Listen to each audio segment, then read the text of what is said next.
l'université de la lutte. Cette école forme des gladiateurs en herbe qui n'ont rien à envier aux grandes vedettes de la lutte américaine, si ce n'est la gloire et la fortune. Let's go, big gang. Nous autres, les meilleurs.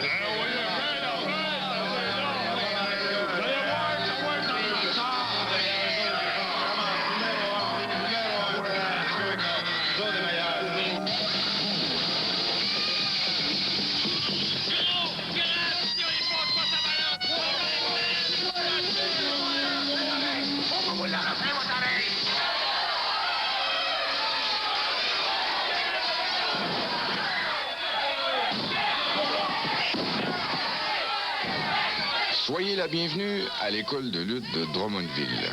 Créée il y a 2 ans à Saint-Nicéphore, près de Drummondville, cette université de la lutte forme une vingtaine de gladiateurs amateurs.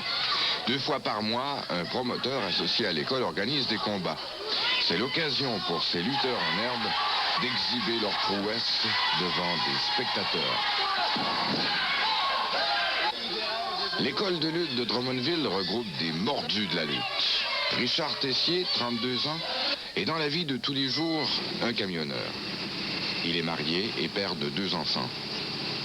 Cet homme aux allures paisibles se transforme en combattant féroce chaque fois qu'il pénètre dans un ring. Les gens, ils payent pour assister à un match de lutte. Ils payent pour venir se défouler. Moi, je suis là pour les faire défouler. Ils crient après moi, ils me traitent de tous les noms. Ça me rentre par une oreille, puis ça me sort par l'autre. Ça me dérange absolument pas. Ça me fait plaisir, au contraire.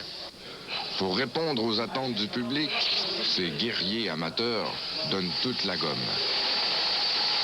Richard et ses élèves s'entraînent 2 fois par semaine. Les chutes entraînent souvent des blessures. C'est pourquoi les nouveaux pugilistes apprennent d'abord à tomber sans se faire mal. Une fois le dos bien réchauffé, ces apprentis lutteurs apprennent certaines prises. Richard Tessier, à la manière d'un chorégraphe, s'assure que les prises s'enchaînent bien. Par la suite, chaque gladiateur se trouve un style qui correspond à sa personnalité. En voilà un, par exemple, qui se prend pour Superman.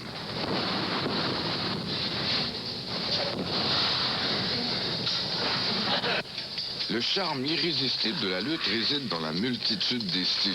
Les lutteurs cherchent à se distinguer les uns des autres. Certains s'inspirent de leurs idoles de la lutte professionnelle, d'autres confectionnent leurs costumes à partir des vieux rideaux de leur mère. Quelques-uns se masquent pour conserver l'anonymat. Moi, je connais des lutteurs, moi, qui étaient pompiers, policiers, et puis que, surtout dans des organismes comme ça, sont pas intéressés à leur gars qui faisait la lutte. Fait que, moi, j'ai rencontré un gars qui était policier, Sûreté du Québec à Sherbrooke, et puis il faisait de la lutte masquée, personne ne le savait. Le monde de la lutte se divise en 2 clans bien distincts, les bons et les méchants. En effet, le lutteur, avant de monter dans le ring, doit choisir de quel côté il va lutter. Sera-t-il le héros adulé par la foule ou le méchant porteur de tous les vices? C'est souvent l'allure du lutteur qui détermine son choix. Si la nature l'a doté d'un visage sympathique, il ira du côté des héros. S'il a une mine moins gracieuse, le clan des vilains lui sera assigné.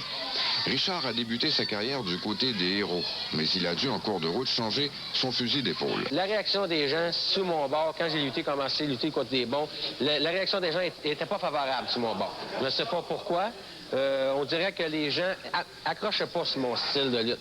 Alors, j'ai décidé de changer de côté. Et quand je suis revenu dans un ring, puis j'ai commencé à lutter côté méchant, plus agressif, les gens tout de suite ont commencé à baquer sur mon dos. Ils ont commencé tout de suite à me huer puis à s'accrocher sur moi. Fait que j'ai décidé de garder cette étiquette-là. Le lutteur qui incarne les forces du mal subit invariablement les injures du public. Richard Tessier est dans le ring un lutteur pervers et agressif. Il adore d'ailleurs voir son public réagir à ses provocations. C'est la preuve de son succès. Mais dans la vie de tous les jours, Richard est un paisible père de famille. Il a dû s'habituer aux remarques désobligeantes de son public. Ça doit pas être beau chez vous. Ta femme, elle doit passer un mauvais quart d'heure avec toi.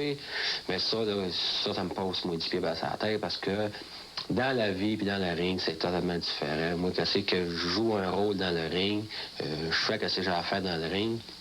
Quand je débarque du ring, mais la violence reste dans le ring. La violence va rester entre les câbles. Quand je débarque des câbles, C'est totalement différent. Même, j'ai des amis là, qui me connaissent depuis longue date. Et puis, quand ils commencent à lutter, ils sont venus me voir lutter. Et puis, on reste tellement surpris, ils ne me reconnaissaient même plus. Quand Richard se retrouve dans le ring, une seule chose compte pour lui, en mettre plein la vue à son public. Mais Richard n'est pas le seul artisan de cette violente mascarade. Il est secondé dans cette tâche par son gérant, l'infâme Grand Galop.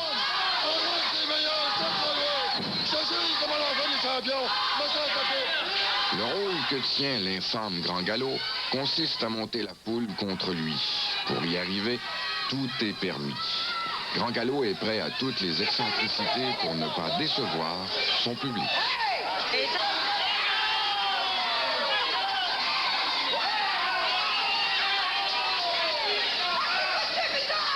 J'aime ça.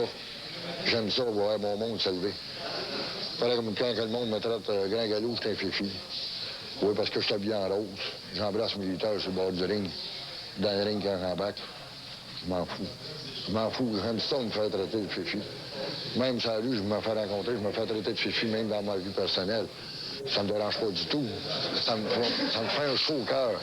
Parce que je me dis que le monde même, dans le fond, ils viennent me voir, je les provoque, ils lèvent, puis tant qu'ils vont lever, je m'en vais faire lever encore bien plus longtemps que ça. La lutte à Saint-Nicéphore n'a rien à envier aux grandes stars américaines de la Fédération mondiale, la WWF. Ces gladiateurs amateurs font appel d'ailleurs au même stratagème que les professionnels pour faire croire à leur férocité. Les lutteurs se font reprocher de truquer les combats. Les coups seraient planifiés d'avance, ainsi que l'issue des combats. Pourtant, chaque gala de lutte attire les foules. Ceux qui disent que la lutte c'est arrangée, la lutte c'est du fake, c'est toujours les premiers assis sur le premier banc avant qui disent ça. C'est toujours les premiers qui ont l'étiquette d'avance et sont prêts à rentrer.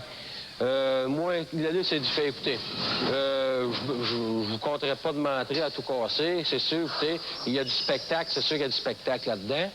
Mais quand même que la lutte, les claques, on se donne des claques, on se donne des coups. Il y a des fois que les deux lutteurs, ils s'en veulent un l'autre dans le ring. Des fois, ça fait pas trop leur affaire. Il y a des conséquences qui peuvent arriver que la chicane pogne. Ce jeune lutteur qui vient de perdre un combat dans l'arène ne simule pas la frustration. Il est tout de suite ramené à l'ordre par un lutteur plus expérimenté. Ces incidents imprévisibles sont rares. La mise en scène d'un combat s'organise normalement selon un scénario établi avant le combat. Dans ce cas-ci, le lutteur qui incarne les forces du bien, dès le début des hostilités, est placé en position de victime. Il subit impuissant les foudres de son adversaire. Puis soudainement, sous l'effet des cris du public qui implore le ciel de lui redonner des forces, le miracle se produit. D'un bond, le lutteur vedette s'abat sur son adversaire pour le terrasser définitivement. Ce genre de scénario est pratique courante. Il soulève invariablement les passions de la foule. Pourtant, le public n'est pas dupe. Il est conscient que ces spectacles sont orchestrés d'avance. Qu'est-ce qui peut bien les attirer en si grand nombre dans ce genre de manifestation? Crier, là, puis tout ça, voir les gars se batailler, là.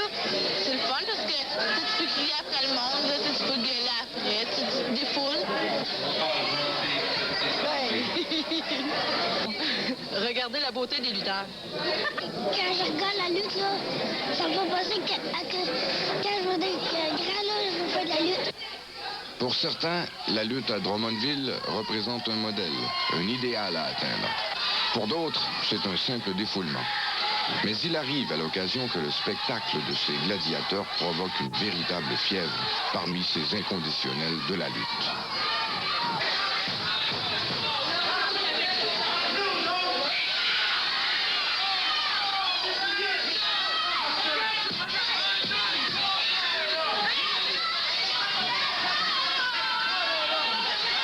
Qu'est-ce que ça vous fait crier comme ça? Mais ça me fait plaisir, moi, ça, pour moi. Ah oui? Oui. Parce que je voudrais l'être là, moi, là, puis je peux pas l'être. Je crie pour avoir pour eux autres. Parce qu'ils m'arrêtent d'écraser pour une carte. Crée-moi. Crée-moi. C'est bon, c'est tout. Oui. Qu'on soit pour ou qu'on soit contre, la lutte est un spectacle qui soulève la passion de ses adeptes. L'école de lutte à Saint-Nicéphore peut être fière de ses élèves car elle a réussi à former de véritables performeurs du ring.